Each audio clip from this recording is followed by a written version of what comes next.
This channel does not promote any violent, harmful, or illegal activities. All content provided by this channel is meant for an educational purpose only.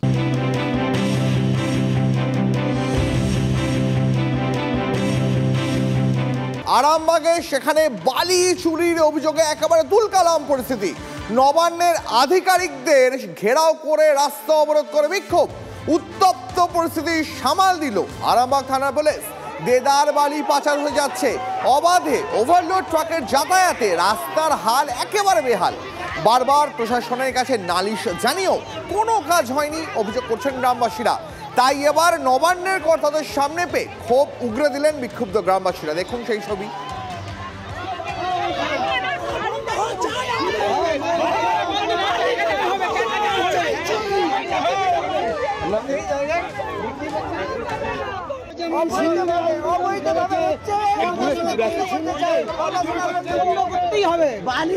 বালি বন্ধ করতে হবে। আমরা বারবার চাইছি যে বালি বন্ধ হোক, বন্ধ নাই তো হয়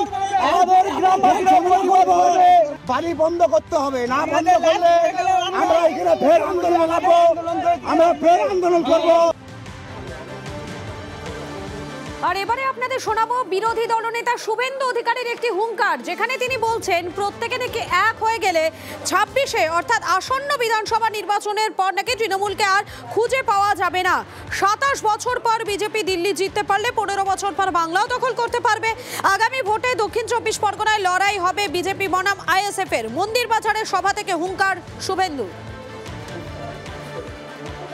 15 বছর ধরে এই রাজ্যকে তিলে তিলে সর্বনাশ যারা করেছেন সেই তৃণমূল কংগ্রেসকে উৎখাত করতে হবে। এখানে যদি এই মমতার পুলিশকে হাতে পায়ে দড়ি বেঁধে রেখে দেওয়া যায়, এরা যদি থানার ভিতর থেকে বেরোতে না পারে আর ভয় যদি কাটাতে পারেন, এই জেলাতে বিজেপির সঙ্গে লড়াই হবে আইএসএফ এর। তৃণমূলের কোনো চান্স নেই, তৃণমূলের কোনো চান্স এই জেলায় নেই। আর এই মুহূর্তে আমাদের সঙ্গে রয়েছেন টেলিফোন লাইনে তন্ময় ঘোষ রয়েছেন। আপনাকে স্বাগত TV9 বাংলায়। দেখুন, শুভেন্দু অধিকারী তিনি একটি বিষয় নিয়ে হুঙ্কার দিচ্ছেন। তিনি বলছেন বিজেপি কর্মীরা যদি এক হওয়া যায় তাহলে 26-এর যে নির্বাচন রয়েছে সেই নির্বাচনের পর আর নাকি তৃণমূলকে খুঁজেই পাওয়া যাবে না। স্বপ্ন দেখতে তো আর ট্যাক্স লাগে না। উনি স্বপ্ন দেখবেন, সে স্বপ্ন দেখুন না। যখন স্বপ্নই দেখবেন একটু বড় স্বপ্নই দেখুন। কিন্তু যেটা বলছেন দিল্লি, বিহার, উত্তরপ্রদেশ এইসব উদাহরণ দিয়ে লাভ নেই। বাংলার মাটি দুর্জয় ঘাটি, বাংলা অন্য মাটি। সুতরাং ওনারা বাংলায় এবার কেন আগামী 50 বছরেও ক্ষমতায় আসতে পারবেন না। ওনারা চেষ্টা করুন, চেষ্টা করতে থাকুন। আর এই যে মুসলিম ভোটকে ভাগ করার চক্রান্তর জন্য আইএসএফ এর নাম নিচ্ছেন আমি শুনলাম, এই সমস্ত নাটক বাংলার মানুষ জানে। সাম্প্রদায়িক শক্তির বিরুদ্ধে বাংলার মানুষ একসঙ্গে রুখে দাঁড়াবে। ধন্যবাদ আপনাকে। দেখুন, মতুয়া ভোট রাজ্যে একটা ফ্যাক্টর, এটা নিয়ে কারোর কোনো সন্দেহ নেই। আগামীকাল সরগরম মতুয়া ভূম, মানে মমতা বন্দ্যোপাধ্যায় কালকে মতুয়াগড়ে যাচ্ছেন। এখনো পর্যন্ত যা খবর, মতুয়া ঠাকুর বাড়ি তিনি যাবেন না। ইতিমধ্যেই কিন্তু গোটা বিষয়টা নিয়ে রাজনৈতিক একটা চর্চা চলছে গোটা মতুয়া ভূম জুড়েই। ঠাকুরনগরে গেল মুখ্যমন্ত্রী, ঠাকুর বাড়িতে যাচ্ছেন না।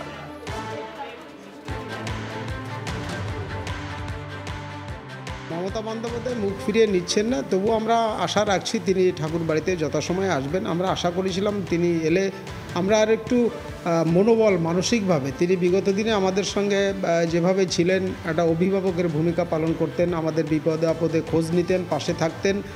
আজকে আমাদের এই দুঃসময় আমরা আশা করেছিলাম মাননীয় মুখ্যমন্ত্রী মমতা বন্দ্যোপাধ্যায় তিনি আমাদের বাড়িতে আসবেন। এলে আমরা আরেকটু মানসিকভাবে জোর পেতাম, আমরা এটা প্রত্যাশা করেছিলাম। কিন্তু উনি কেন এলেন না, এটা ওনার ব্যক্তিগত ব্যাপার। এলে আমরা খুশি হতাম, মানসিকভাবে আরও জোর পেতাম, আসা উচিত ছিল। আমরা এখনও প্রত্যাশা রাখছি তিনি যেখানেই আসুন না কেন অন্তত এক পাক ঠাকুর বাড়িতে আসবেন। বিশেষ করে মতো সমাজের এই যন্ত্রণাটা বেশি, বিভিন্ন সময় যে আতঙ্কে তারা ভুগছে, তার জন্য মাননীয় মুখ্যমন্ত্রী মমতা বন্দ্যোপাধ্যায় বনগাঁতে আসছে। এবং দিদি যখনই এসছে তখন ঠাকুর বাড়িতে এসছে, এবং উনি হয়তো এই মুহূর্তে না আসলেও উনি একটা আশ্বাস দিয়েছেন যে উনি আগামীতে ঠাকুর বাড়িতে আসবেন। তো আমরা চাই যে ঠাকুরবাড়িতে আসলে আমরা মতো ধর্মের মানুষ যারা আমরা প্রচণ্ড খুশি, অথবা একটা অভিভাবক সেটা আমরা জানি উনি আমাদের পাশে আছে, এটা নিয়ে লড়াই করছে, আগামীতেও আমাদের পাশে থাকবে। দেখুন, এখনো পর্যন্ত যা খবর তাতে মমতা বন্দ্যোপাধ্যায় আগামীকাল ঠাকুরবাড়িতে যাচ্ছেন না, এখনো পর্যন্ত সেটাই খবর। আর গোটা বিষয়টা নিয়ে তীব্র আক্রমণ শানিয়েছে বিজেপি। বিজেপি বিধায়ক বলছেন যে মতুয়ারা তৃণমূলের থেকে মুখ ফিরিয়ে নিয়েছে। মুখ্যমন্ত্রী মমতা ব্যানার্জি ঠাকুরবাড়িতে যাওয়ার কোনো মুখ নেই তার, যেহেতু একটা সময় মুখ্যমন্ত্রী ভোটের লোভে মতুয়াদের পাশে অনেক মিথ্যা প্রতিশ্রুতি দিয়েছিল, সেই প্রতিশ্রুতি পালন করেননি। এবং পরবর্তীকালে যখন 2021 সালে এই সাব ডিভিশন থেকে একাধিক সিটে বিজেপি জিতেছে, মুখ্যমন্ত্রীর মাথা খারাপ হয়ে গিয়েছিল, তাই সে ভুলভাল মন্তব্য করেছে আমাদের পূজনীয় হরিচাঁদ ঠাকুর এবং গুরুচাঁদ ঠাকুরকে। তাকে নিঃশর্ত ক্ষমা চাইতে বলা হয়েছিল, কিন্তু সে চায়নি। এখন কোন মুখ নিয়ে সে ঠাকুর বাড়ি যাবে, তাই হয়তো সে মুখ লুকানোর জন্য লজ্জা ঘৃণায় সেই ঠাকুর বাড়ি যেতে পারছে না।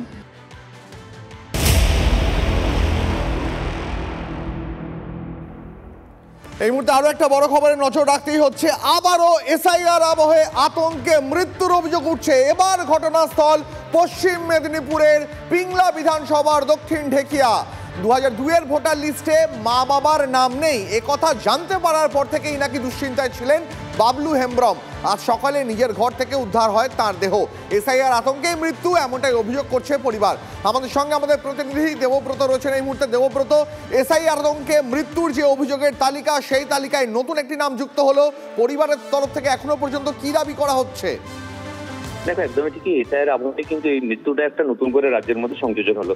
এটা পরিবারের তরফ থেকে যেটা দাবি করা হচ্ছে যে যখন জানতে পেরেছেন এনওআর ফর্ম তার বাড়িতে দিয়ে যাওয়ার পরে, তখন তারপর থেকে তিনি জানতে পেরেছেন তার মা বাবার নাম 2002-এ নেই এবং তারও নাম 2002-এর ভোটার লিস্টে নেই। তারপর থেকে তিনি একটা সমস্যা, একটা চিন্তাগ্রস্ত ছিলেন এবং কারোর সাথে সেভাবে কথা বলছিলেন না, কোনোভাবে কারোর সাথে যোগাযোগ রাখছিলেন না। এবং আজকে সকালবেলা তার মৃতদেহ উদ্ধার হয় তার বাড়ি থেকেই। তবে কি কারণে মৃত্যু হয়েছে তার নির্দিষ্ট কোনো কারণ না থাকলেও কিন্তু এই বাবলু হেমব্রমের মৃত্যু নিয়ে ইতিমধ্যেই তৃণমূল এবং বিজেপি ওই পিংলা বিধানসভা এলাকায় কিন্তু রাজনৈতিক বিতর্কে জড়িয়েছে। একদিকে যেমন তৃণমূলের বিধায়ক অজিত মাইতি তিনি ঘটনাস্থলে গিয়েছিলেন এবং পরিবারের পাশে দাঁড়ানোর আশ্বাস দিয়েছেন এবং তিনি অভিযোগ তুলেছেন বিজেপির বিরুদ্ধে। ঠিক পাল্টা অভিযোগ তুলেছে বিজেপি তৃণমূলের বিরুদ্ধে। তবে এই মৃত্যু নিয়ে ইতিমধ্যে কিন্তু রাজনৈতিক লড়াই। আপাতত ধন্যবাদ তোমাকে। 2002-এ ভোটার তালিকায় নাম নাই বলে। কার কার নাম নেই 2002 সালে ভোটার তালিকায়? মায়ের, বাবার, দাদার, আমার বোনের, ছোট ভাইয়ের কারো নাম নেই। না, খেতে দিচ্ছে, কাগজপত্র ঠিক নাই, এর জন্য টেনশনে। বিজেপি এই যে গাল গল্প ছড়াচ্ছে যে যাদের নাম থাকবে না তাদেরকে দেশ থেকে তাড়িয়ে দেয়া হবে, এই যে সমস্ত বিজেপি নেতারা, সেই প্রচারে আতঙ্কগ্রস্ত হয়েছিল বাবলু। 2002 সালের বহু আগে থেকেও এখানকার বাসিন্দা, কিন্তু এই নির্বাচন কমিশন তার দায়িত্ব এটা এড়াতে পারেন না। এই মৃত্যুর দায় নিতে হবে নির্বাচন কমিশনকে। যদি এসআইআর আতঙ্কে উনি মারা যান, তার জন্য বিজেপি দায় নয়, তার জন্য দায়ী হচ্ছে পশ্চিমবঙ্গের মুখ্যমন্ত্রী মমতা বন্দ্যোপাধ্যায় এবং তৃণমূলের সমস্ত নেতা নেত্রী, যারা এসআইআর নিয়ে মানুষকে ভুল বোঝাচ্ছেন, মানুষকে সত্যিটাকে মিথ্যে করে ভয় দেখানোর চেষ্টা করছেন। বারবার মানুষকে বলছেন যে এসআইআর হলে ভোটার লিস্টে তাদের নাম থাকবে না, তাদেরকে বাড়ি ঘর ছেড়ে অন্য দেশে চলে যেতে হবে। এটা সম্পূর্ণভাবে মিথ্যা। নিশ্চয় মনে আছে আপনাদের 3-4 দিন আগের একটা খবর, কৃষ্ণনগরে একজন বিএলও রিঙ্কু তরফদার তার ঝুলন্ত দেহ উদ্ধার হয়েছিল, একটা সুইসাইড নোট মিলেছিল। পরিবারের তরফ থেকে এখনো পর্যন্ত যা জানানো হয়েছে, তারা কারো বিরুদ্ধে কোনো রকম এফআইআর করছেন না, কারণ তারা স্পষ্ট জানিয়ে দিয়েছেন যে তারা কোনো রকম রাজনীতি চাইছেন না। পরিবারের তরফ থেকে এটাও দাবি করা হয়েছে সময় কাজ শেষ করতে পারবেন কিনা তা নিয়ে আতঙ্কে ভুগছিলেন রিঙ্কু দেবী। আমরা কোনো এফআইআর বা এরকম কিছুর মধ্যে যেতে চাই না। মানে যাই হোক, যেটা হলো আমি তো আমার মাথায় ফিরে পাবো না, তো আমরা সব এফআইআর বা অন্যান্য জিনিসের মধ্যে আমরা যেতে চাই না, বা পলিটিক্সের মধ্যে যেতে চাই না। উনি বলে গেছেন উনি রাজনীতির সঙ্গে যুক্ত নন, তো এই জিনিসটা নিয়ে আর রাজনীতি না করাটাই ভালো। আমরা যতবারই এসেছি আমাদের ততবার বলেছে যে কাজের প্রেশার রয়েছে, রয়েছে। মঙ্গলবার একটা নোটিশ এসেছিল যে একটা ফোন থেকেই লগ ইন করতে, এরকম কিছু নোটিশ এসেছে। আমাকে মেসেজটা পাঠালো, আমি বললাম। তো উনি অ্যাকচুয়ালি প্রচণ্ড সৎ এবং সরল মনের মানুষ, তো উনি ওটা থেকে ভেবে নিয়েছিলেন যে ওটা ওনাকেই করতে হবে, অন্য কেউ করতে পারবে না এবং হবে প্রবলেম হবে। সো এই জন্য উনি ওটা কখনো আমার সঙ্গেও শেয়ার করেননি। একটু আগে আপনাদেরকে দেখিয়েছিলাম রাজ্যপাল সিবি আনন্দ বোস যে তিনি গেছেন হাকিমপুর সীমান্তে, আর এবার আপনাদেরকে সরাসরি দেখাবো রাজ্যপাল সাংবাদিক বৈঠক করছেন। Without valid permit from this nation. Sir, as you rightly pointed out, there were attempts to create tension. A TMC MLA from Murshidabad, he is trying to lay foundation stone of a Babri replica in Murshidabad on 6th of December. Do you see this thing another attempt to create, some sort of, law and order situation in the poll-bound state? I will not make any comments on anything without verifying it myself. Tomorrow I am going to Murshidabad. After that, you can ask me. Sir, who are responsible that this kind of people who infiltrated to our country? You said there are attempts to mislead people. Who are spreading these rumors? If false identity cards are possessed by anybody, it's a crime, and India has got a strong system which can unearth the crime and punish the guilty. So, will you submit? SIR এর যে data entry কাজ, সেই কাজ করছেন অস্থায়ী কর্মীরা, এবং এই ভিডিও সামনে আসার পরে রীতিমতো শোরগোল পড়ে গিয়েছে। আরামবাগের বিডিও অফিসের ছবি, সেই ছবি সামনে আসতেই শোরগোল। এসআইআর এর কাজে কেন অস্থায়ী কর্মী নিয়োগ? বেনিয়মের ছবি ধরা পড়তেই গোসা ভিডিও। কমিশনের নিয়মভঙ্গ রাজ্য সরকারের অফিসেই। রাজ্য সরকারের ভূমিকায় সরব পরশুরার বিজেপি বিধায়ক। স্যার, স্কুল কলেজে ছাত্রছাত্রীরা এটা এন্ট্রি করছে, আপনার অফিসেই করছে স্যার। স্যার, আপনার অফিসে করছে, আপনি কি বলবেন? না, আপনাদের বিএলও দিয়েছেন ওনাদিকে। স্যার কি বলবেন স্যার? স্যার আপনি চলে যাচ্ছেন কেন? এই মুহূর্তে আমি যেটা বলছি, আমাদের বিএলওর কোনো ছেলে মেয়ে আসতে পারে, কিন্তু এসেছিলাম বললো এসআইআর ফর্ম দেখিয়ে দিয়ে কি আপলোড করতে হবে অনলাইনেতে, দেখিয়ে দিচ্ছি। ডাটা ফর্ম অনুযায়ী আমরা ফিল আপ করছি, ফিল আপ করে অনলাইনে সাবমিট করছি। না না, আমি পড়াশোনা করি। এখন ওইসব ব্যাপারে কিছু বলেনি, এখন বলছে কাজ করতে বলেছে আমাদেরকে, পড়াশোনা করি। আমরা ডিওর কাজ করছি, বিএলওর আন্ডারে ডিওর কাজ করছি। আচ্ছা, কে বলেছে, কি বলেছে? হ্যাঁ, কৃষ্ণেন্দু বাবু বলছেন এগুলো নামগুলো এন্ট্রি করতে। আচ্ছা, আপনি কি কোনো সরকারি আধিকারিক? না না না, কি করেন? আমি কোচিং নিচ্ছি কম্পিটিটিভ এর জন্য, পরীক্ষার জন্য। তো সেই আন্ডারে এটা এসেছিল, আমি একটা কোচিং সেন্টার থেকে এসেছি। আমি আপডেট করার জন্য কাজ করছি। কে করতে বলেছে? উনি কৃষ্ণেন্দু স্যার অফিসের বিডি অফিসে কাজ করেন, তিনিই করতে বলেছেন। তিনি বলেছেন এই ফর্মগুলো আপডেট করার জন্য।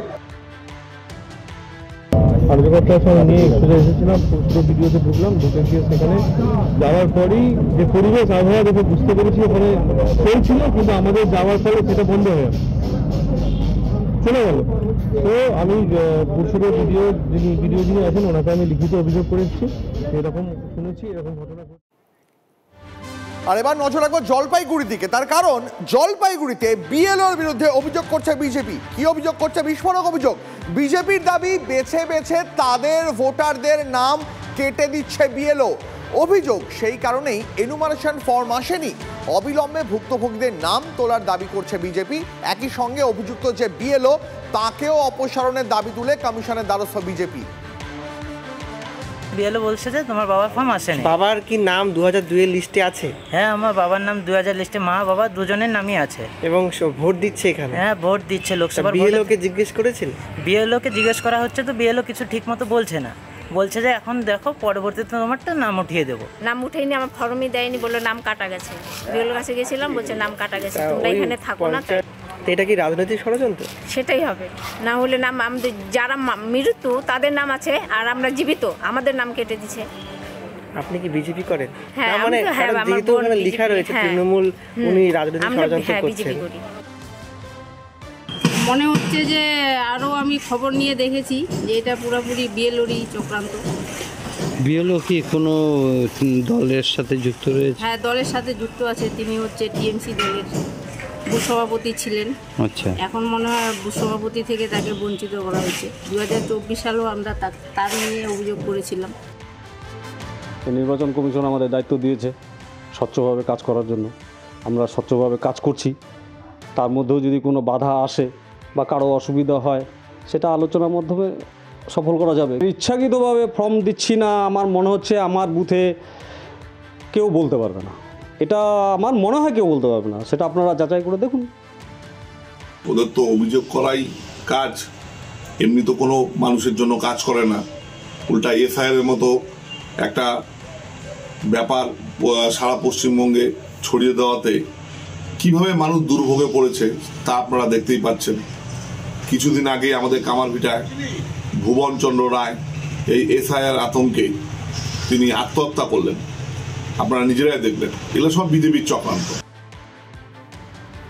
এবার যে খবরে লাগাতার দিনভর আমরা নজর রেখেছি, আজ এসএসসি নতুন চাকরির প্রার্থীদের মিছিলে ধুন্ধুমার পরিস্থিতি তৈরি হয় ধর্মতলায়। সেখানে চাকরির প্রার্থীরা তার অবস্থানে বসে পড়ে। শিয়ালদা থেকে তাদের মিছিল শুরু হয়, একাধিক জায়গায় পুলিশের ব্যারিকেড ভেঙে সেই মিছিল এগোতে থাকে। পুলিশ একাধিক জায়গায় তাদের মিছিল আটকাতে আবেদন জানায়, কিন্তু সেই আবেদনে কান দেননি চাকরির প্রার্থীরা। এরপর ধর্মতলায় তার অবস্থানে বসে পড়েন এবং সেখানে সেই অবস্থান তুলতে পুলিশের অ্যাকশন। দেখছেন সেই ছবি। আমরা 70-এ এক্সাম দিয়ে কত কাটার যাচ্ছে 75। পৃথিবীর ইতিহাসে এই প্রথম 70-এ পরীক্ষা দিয়ে 75-এ কাট অফ। ঠিক আছে, তাহলে আমাদের পরীক্ষা নেওয়ার কোনো প্রয়োজন ছিল না। সরকারের ফ্রেশারদের রিক্রুটমেন্ট এবং ইন সার্ভিসদের রিক্রুটমেন্ট আলাদা হওয়ার দরকার ছিল। আমাদের কেন বলির পাঠা করলো সরকার? ওনাদের বাড়িতে কি ক্যান্ডিডেট নেই? ওনাকে একবার জানেন না? এ বাংলার কি অবস্থা দেখুন। আজকে দেখুন হলো, আজকে চোরের মতো টানতে টানতে নিয়ে যাচ্ছে। এই যে দেখুন, দেখুন আজকে আজকে শিক্ষার কলার ধরে টানা হচ্ছে, আমার টানা হয়নি। এই শিক্ষার কলার ধরে শিক্ষার গলা টিপে দেওয়া হচ্ছে। যে চুরি করছে, ডাকাতি করছে, তারা ঘুরে বেড়াচ্ছে রাস্তাঘাটে। আমরা ফ্রেশার্স 10 বছর ধরে বঞ্চিত আছি, আমরা কোথায় যাব বলতে পারেন? অত্যন্ত যুক্তিসঙ্গত আন্দোলন তীব্র করতে হবে। মমতা বন্দ্যোপাধ্যায় আর বেশি দিন ক্ষমতায় নেই, এই সময়ে আন্দোলন তীব্র করতে হবে এবং এর একমাত্র সমাধান হচ্ছে তৃণমূল কংগ্রেসকে আগামী নির্বাচনে পরাস্ত করা। নো ভোট টু মমতা, এই আওয়াজ সর্বত্র তুলতে হবে। মানুষ বিজেপিকে আনুন, আমরা আপনাদেরকে পরিত্রাণ দেব এই অত্যাচারীদের হাত থেকে। যারা টেন্টেড, কল ফর ভেরিফিকেশনটা রাখাই হয়েছে যে যদি কেউ মিথ্যে তথ্য দিয়ে বাইপাস করে সিস্টেমের ফাঁক বলে বেরোতে না পারেন। তো এইটা তো সরকার সদিচ্ছা নিয়ে দুর্নীতি আটকাতে চেয়েছে বলেই তারা ধরা পড়েছে। কল ফর ভেরিফিকেশন রাখাই হয়েছিল সুপ্রিম কোর্টের আদেশকে কমপ্লাই করে, যাতে কেউ অস্বচ্ছভাবে নিয়োগ হতে না পারে। বরং এটাকে তো সকলে সাধুবাদ জানানো উচিত যে পর্ষদ এমন চেকিং রেখেছে যে দুর্নীতিগ্রস্ত কেউ যদি চেষ্টাও করে থাকে বাইপাস করে ঢুকে যাওয়ার, তাহলেও সে পারবে না, আটকে যাবে। এবং এই 150 জনকে তো সেভাবেই আটকানো হয়েছে। আর এবার যে খবরে নজর রাখবো, স্কুল থেকে বাড়ি ফেরার পথে দুর্ঘটনা, পুকুরে পুলকার উল্টে মৃত্যু হলো 3 ছাত্রের। উলুবেড়িয়ার বহিরা এলাকার ঘটনা। ছুটির পর পুলকারে বাড়ি ফিরছিল বেসরকারি স্কুলের 5 পড়ুয়া। হঠাৎই নিয়ন্ত্রণ হারিয়ে গ্রামের একটি পুকুরে উল্টে যায় পুলকার। ঘটনাস্থলেই 3 জনের মৃত্যু হয়। পুলকারের চালককে পুলিশ গ্রেপ্তার করেছে।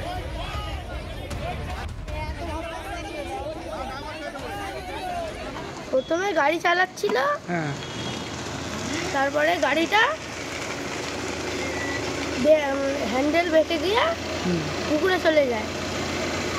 তারপরে আমরা গাড়িটা ডুবে গেছিল, আমরা যা করে উঠেছি, সামনে দিয়ে বেরিয়ে উঠেছি। আর 6 জন ওই গাড়িতে ছিল, তারা আর উঠতে পারেনি। এরা গাড়িটা জলের মধ্যে ডুবন্ত অবস্থায় সবাই মিলে ঝাঁপিয়ে পড়ে বাচ্চাগুলোকে কোনোরকম রিকভারি করা হয়। রিকভারি করিয়ে তারপর 3 জনকে সবাইকে হসপিটালে পাঠানো হয়। পাঠাবার পরে জানতে পারি 3 জন এক্সপায়ার করে গেছে অলরেডি বাচ্চা। এই গাড়িটা প্রতিদিন 10 জন ছাত্র নিয়ে যায়, প্রায় নিয়ে যায়, আজকে নিয়ে আসছিল। গাড়িটার মধ্যে ড্রাইভারের কিছু প্রবলেম হয়েছে যতটা সম্ভব। আমি তো শুনলাম এসে ড্রাইভারের নাকি বুকে কি স্ট্রোক না কি টাইপের হয়েছে, ও নিয়ে ঘুরে পড়ে গেছে।